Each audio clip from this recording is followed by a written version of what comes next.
production full of music, pageantry, and narration that told the history of Kansas from its historical beginnings to the present day in 1961.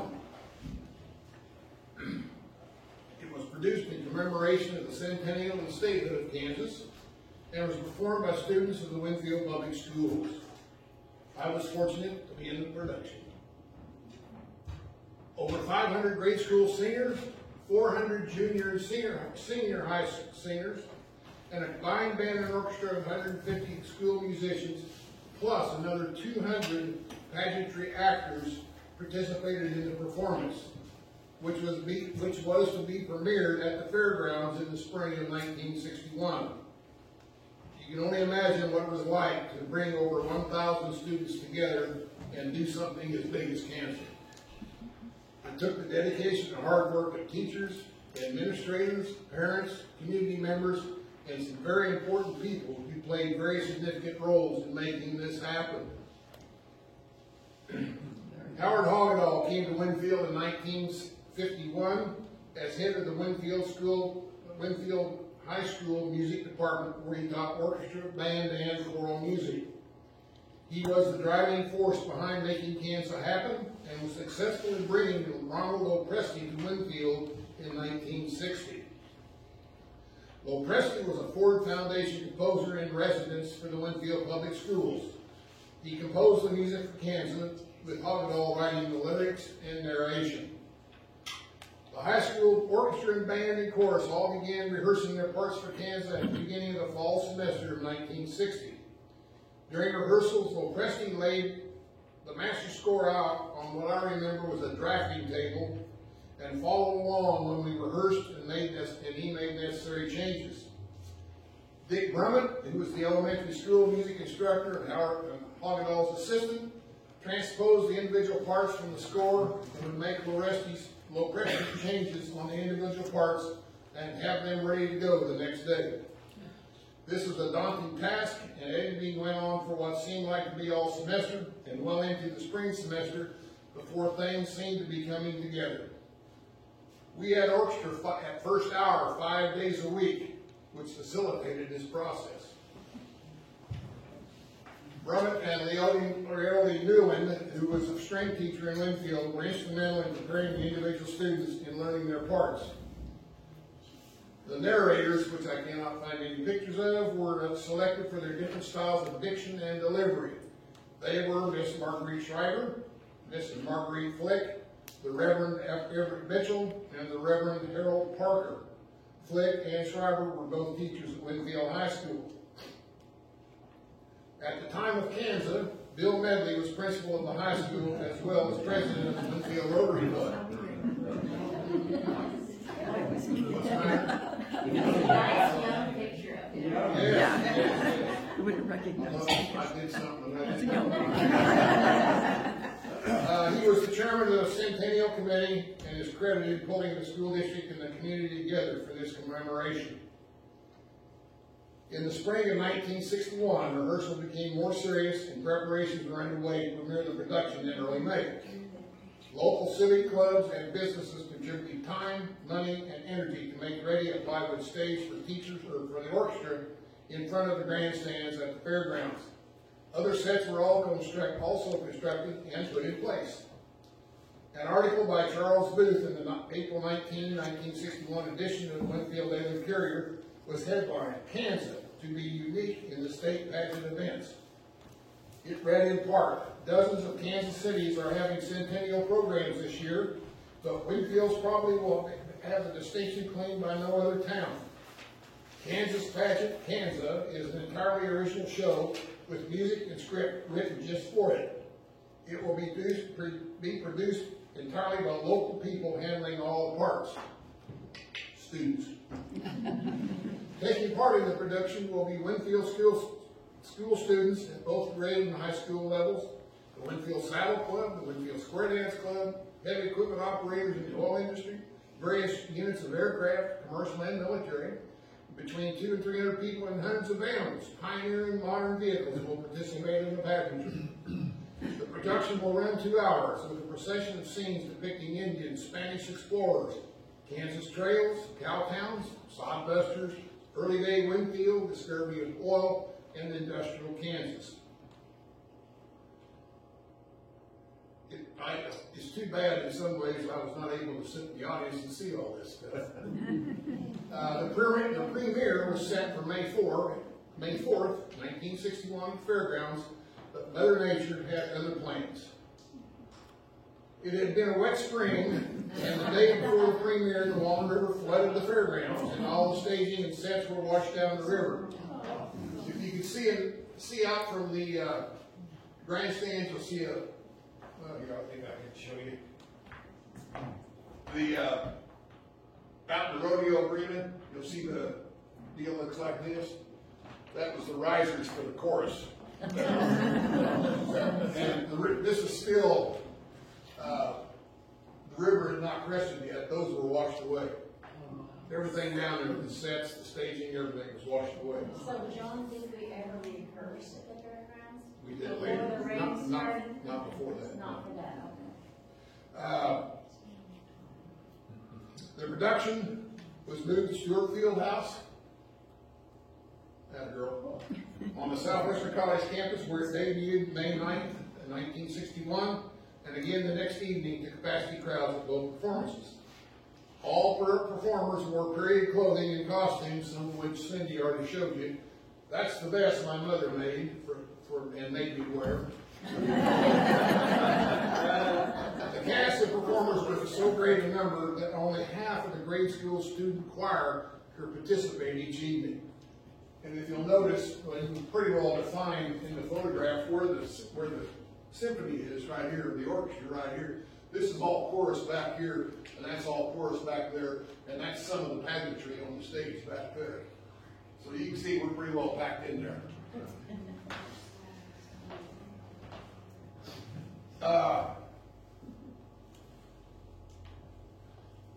Okay. Charles Booth again wrote in the Winfield Daily Courier on May 10th, 1961, his article entitled "Thrilling, Kansas, Given to Overflow Audience, Monday." It read in part, it was thrilling, it was terrific, it was tremendous.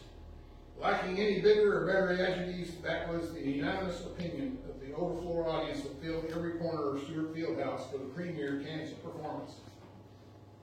It did not cost $500,000 to produce. It had no Hollywood stars for glamour. It had no beautiful ballets. That's beautiful girls. But for sheer effectiveness and beauty, I bet the Kansas Centennial Kansas story being produced this summer in Wichita and Topeka is at least no greater than Kansas. The sad part about the production is that comparatively few people will be able to see and hear it.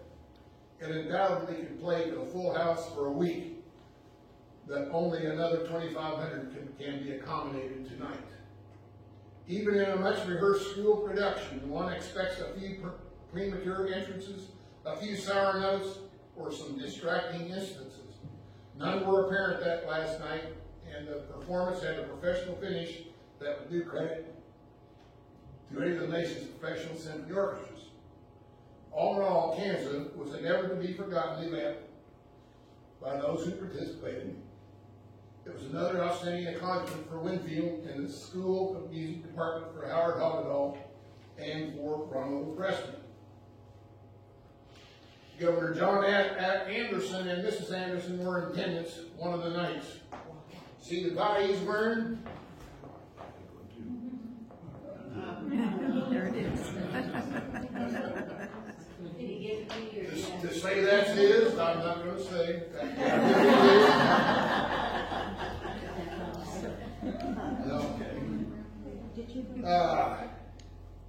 A public forum written by Mrs. J.W. Towers, she's the mother of Marilyn McNish, about the first performance was in the next day's Courier.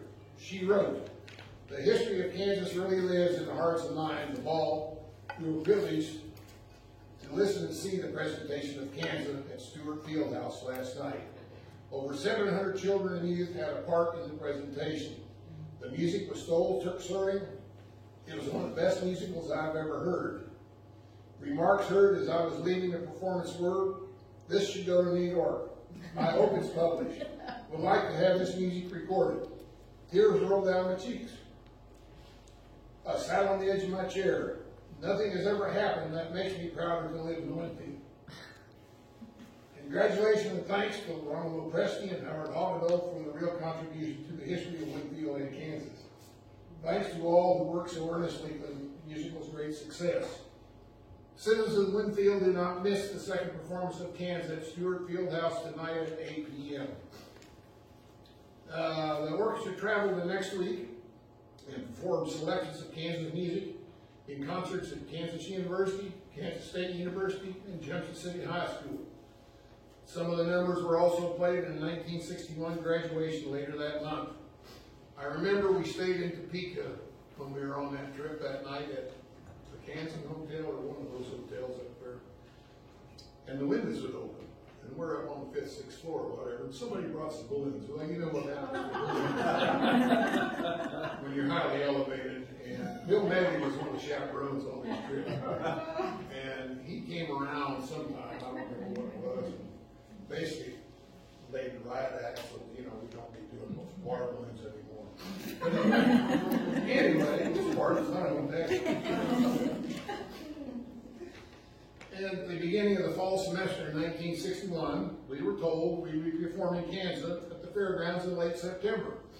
In a short month, music was ready as well as new staging and sets constructed in front of the grandstands at the fairgrounds. An article in the Courier on September 22 of 1961 led off with Kansas, all set for Saturday night. It read in part, after 30 night dress rehearsal, musicians, tableau cast, pageantry personnel, directors, narrators, sound and light technicians are ready for Saturday's production of Kansas. The rehearsal went very well, according to Bill Medley, General Pageant Chairman. Everything now depends on the weather. Oh dear. On a very cool and windy September 23rd evening, and I think any of us who were there can attest to that, Kansas was presented in its full intended form to an overflowing grandstand. I was wearing that vest, but it was under a zipped up coat. It did add to my warmth and with much appreciation. Unfortunately, and this is the sad part about the Kansas experience, no photos of this performance can be found. I'm sure some do exist and were probably taken by proud parents from the grandstand, though I have not been able to find any. But you think back in 1961, what kind of cameras did we have? We really didn't have the cameras like we have today.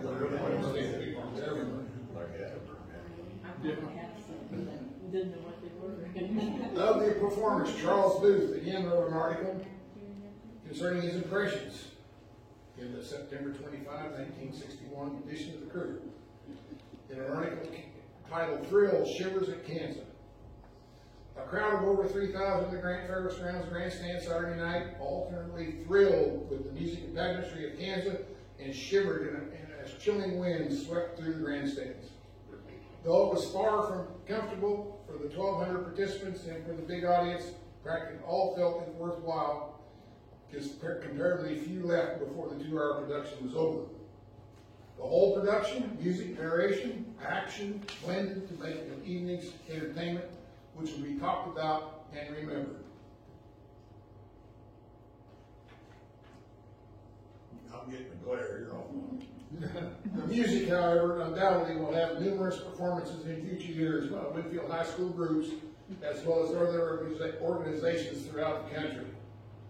Aside from the fact that it was wonderful music and a superb production, most outstanding was the fact that it was community-wide production made possible by the concerted efforts of literally thousands of pupils, parents, teachers, businessmen and women, industrialists, city employees, and civic organizations.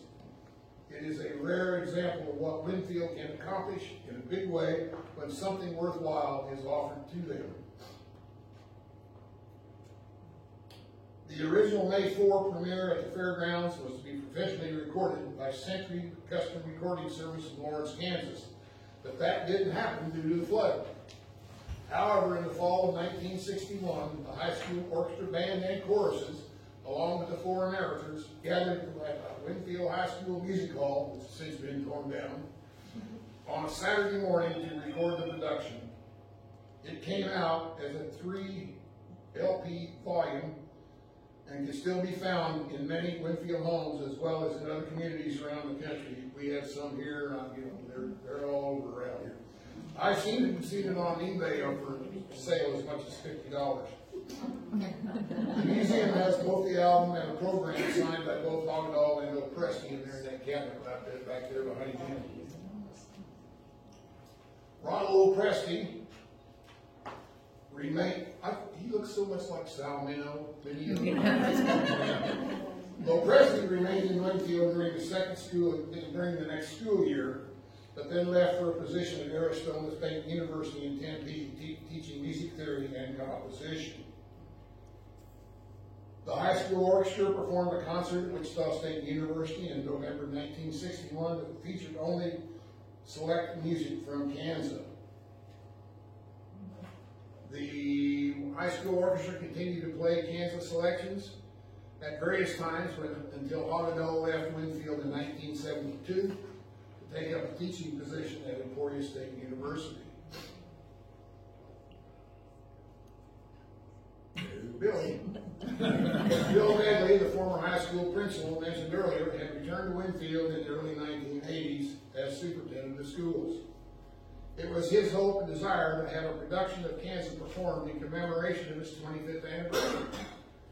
However, there was something standing in the way. The music was nowhere to be found. It was suspected that some unknowing former high school band director came across the music, didn't know what it was, and threw it out. This is speculation and rumor and cannot be confirmed, but it does make for a good spicy story. Larry Williams, a Winfield High School graduate, was at this time the string and orchestra instructor at Winfield High School. He was able to locate the original scores through Dick Brunt. For those who don't know what the music scores are, I have some up here on the table and you can come look at them. They are used by the conductor and show all the individual instrument parts. Williams, with the help of other music faculty and students, had to copy each score. In other words, each page had to be copied. Each line had to be cut out for each instrument and pasted, literally, not cut and paste, paste. Put down under glue all or something, and on it onto a piece of paper for that 25th anniversary production. So that was, I remember Larry said, I will never do this again. And Now you don't have to. You can just photocopy everything.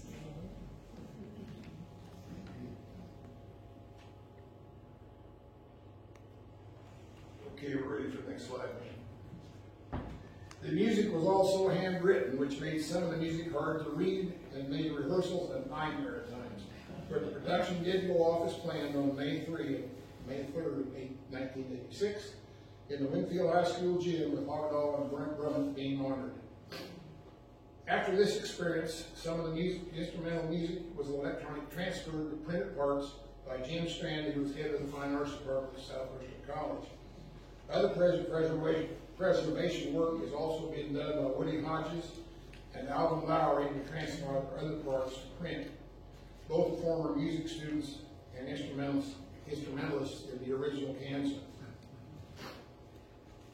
I must also say, I don't have it here written, but also Dr. Amber Peterson, who's the conductor of this thing. South Kansas Symphony. She's done a lot of work to get a lot of transcribing a lot of the other parts that have not been put to electronic. So she just got through doing that. Now here's the nice part. These new parts, as well as other older handwritten parts, score and original narration somehow landed up in a closet at the Winfield Chamber of Commerce. Cheryl Higgins, who was the chamber manager at the time, called me and said she had all this Kansas stuff. She had been in the original production and knew probably what she had, and with me knowing the history of what happened to the original music, I immediately went to the chamber and retrieved the 2 boxes of stuff. The boxes contain copies of the original score, the original narration, the original parts, the cut and pasted parts from 1986, and new parts that were done by Jim Strand. The boxes have been in my safekeeping ever since. Since the 25th anniversary, selections of Kansas music have been performed by the Winfield Regional Symphony and at a South Kansas Symphony concert on the Prairie with Larry Hadberg as narrator. Bill Medley was able to attend both of these concerts. Some of this Kansas music was performed in a 2011 Ronald Lopresti concert in Wisconsin, conducted by Woody Hodges, who was mentioned earlier. This concert featured other music composed by Lopresti. But for most, the Kansas experience is now only a faded memory, which could be forgotten with each passing generation unless preserved somehow. We are fortunate the Cowley County Historical Museum strives to keep these memories alive and is now the depository for many Kansas articles and artifacts. I encourage everyone to look around at home and see what you may have that's Kansas related, and the memorabilia that maybe you have stuck away somewhere. Photographs of both the May and September 1961 performance, as well as the May of 1986 performances, would be greatly appreciated. And in commemoration of the Winfield 150 celebration, some of the Kansas music selections will be performed by the South Kansas Symphony on May 6th in a free concert at the performance venue in Island Park. Larry Hadberg will again be our narrator. It will start at 7 p.m. And I again will be playing that oboe. Any questions? Any comments? Our display of Kansas memorabilia is back there in that box, that farthest north last off. Yeah, behind Jim Gadd here. Yep. Yeah, I'll be on the front row.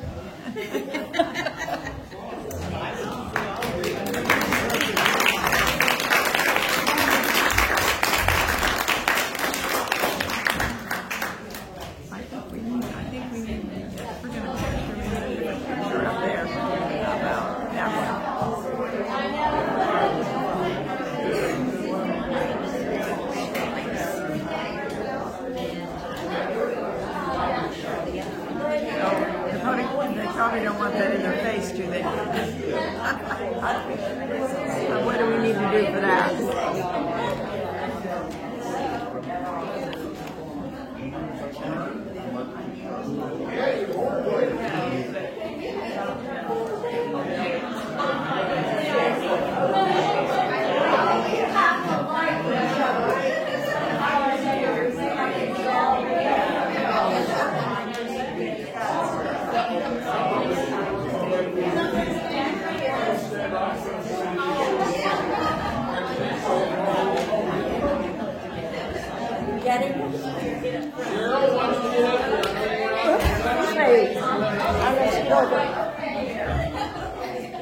Good. I was hoping that I'd be in there,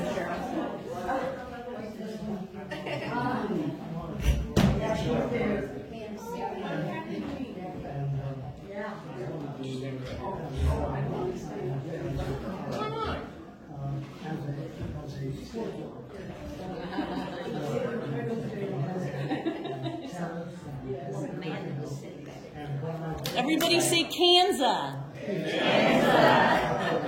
Lovely. Thanks for coming to the Friends of the Museum today.